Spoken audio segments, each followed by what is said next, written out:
மக்களே, big pass வச்சாரு ஆப்பு ஆப்பு. நேத்து தான் நீங்க எல்லாரும் பயங்கர போட்டி மனப்பான்மையோட இருந்தீங்க அப்படின்னு ஒரே வார்த்தையில கொம்பு சீவி விட்டுருக்காரு பிக் பாஸ். இன்னைக்கு நடக்க போறதுக்கு யாரும் பொறுப்பு இல்லை. எல்லாரையும் கொம்பு சீவி விட்டுருக்காரு. சண்டையை சொல்லலை, பட் எல்லாரோட போட்டி மனப்பான்மை அது முதல்ல ஓப்பன் ஆயிருக்கு. அதுக்கு எல்லாத்துக்கும் பாராட்டுகள் அப்படின்னு சொன்னதும் போதும் ஒரு ஆள் மூஞ்சியில ஈ ஆடல.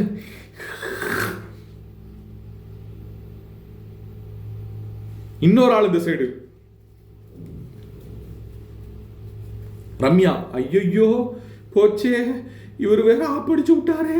என்ன சொன்னார் தெரியுமா? எதுக்குடா அந்த பாட்டில் சப்ளையர்ஸ் போய் ஒரு எம்ப்ளாயியா வேலை பார்த்துட்டு இருக்கீங்க? நீங்க கொடுத்தாதான்டா அவங்களுக்கு பாட்டிலு. எதுக்கு நீங்க வந்து அவங்க கிட்ட கேட்கவும் மாட்டீங்க, இது பண்ணவும் மாட்டீங்கன்னு தெரியல. இப்ப ரம்யா எல்லாம் வந்து 11 பாட்டில் வச்சிருக்காங்க. இன்னைக்கு பாட்டிலே கொடுக்கூடாது ரம்யாக்கு. இந்த பாட்டில் சப்ளையர்ஸ் எல்லாம் சேர்ந்து அதை முடிவு பண்ணும், பாட்டிலே கொடுக்கூடாது. இன்னைக்கு ஏதோ ஒரு ஆப்பு, சரியான ஆப்பு காத்துக்கிட்டு இருக்குன்னு நினைக்கிறேன். 2 சைடு கொம்பு சீவி விட்டுருக்காரு. அது மட்டும் இல்லாம பாட்டில் சப்ளையர்ஸ்ல அதிகமான காயின் வச்சிருக்கக்கூடிய ஆளுக்கு இந்த வாரம் சூப்பர் டீலக்ஸ் வீட்டுக்குள்ள கூட போகக்கூடிய ஒரு வாய்ப்பு இருக்கு அப்படின்றத மறந்துடாதீங்க. அதனால அதுவும் நாமினேஷன் ஃப்ரீ பாஸ் அங்க போனாலும் கிடைக்கும், அதை மறந்துடாதீங்க அப்படின்ற மாதிரி ஒரு விஷயத்த சொல்லியிருக்காரு.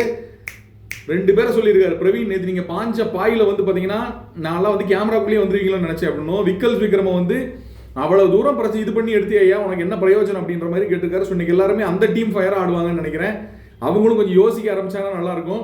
ஆனால் அந்த டீம்ல வந்து இதை பண்ணி கொடுங்க அதை பண்ணி கொடுங்க நேற்று வேலை வாங்கி அவங்கள வந்து இது பண்ணிட்டாங்க. எதுக்கு வேலைக்காரங்களா இருக்கீங்க நீங்க அப்படின்ற மாதிரி ஒரு கேள்வி ஒன்று கேட்கப்பட்டது. அதான் இவங்க சொல்லி ஓனர் வந்து என்ன சொல்றது, ஒரு டீல் பேசி அதுக்கு அவங்க ஒத்துக்கிட்டு அந்த மாதிரி பண்ணணும். எனக்கு அது பண்ணி கொடுங்க, இது பண்ணி கொடுங்க, இப்படி பண்ணி கொடுங்க, இப்படி பண்ணி கொடுங்கன்னு இவங்க சமைக்கிறதுக்கே வச்சிருந்தா அவங்க எங்கே விளையாடுறது, அவங்க எங்கே யோசிக்கிறது? ஸோ அதை ஃபுல்லாக கெடுத்தது வந்து இவங்க தான். ஸோ பண்ண முடியாது, உங்களுக்கு ஒன்றும் பண்ணி தர முடியாது, முடிஞ்சதை பாருங்க, என்ன வேணாலும் பண்ணுங்கன்னு ஒரு ரூல் பிரேக் அந்த இடத்துல பண்ணி QC பண்ணலைன்னா பண்ணாமல் போங்க, நாங்கள் எங்கள் கேமை விளையாடணும் அப்படி இப்படின்னு சொல்லி ஏதோ ஒன்று பண்ணி எல்லாம் இவங்க எல்லாம் விட்டு கொடுத்து விளையாண்டாதான் ஏதாவது ஒன்று பண்ண முடியும். ஒரு டீலுக்கு எல்லாரும் வந்தால் தான் பண்ண முடியும். இன்னைக்கு என்ன பண்ணுறாங்கிறத பொறுத்து இருந்து பார்ப்போம். இப்போ ஒரு குண்டை பொருத்தி போட்டிருக்காரு. இதில் மிக மிக மிக ஃபீல் பண்ண போகிறது பாரு தான்.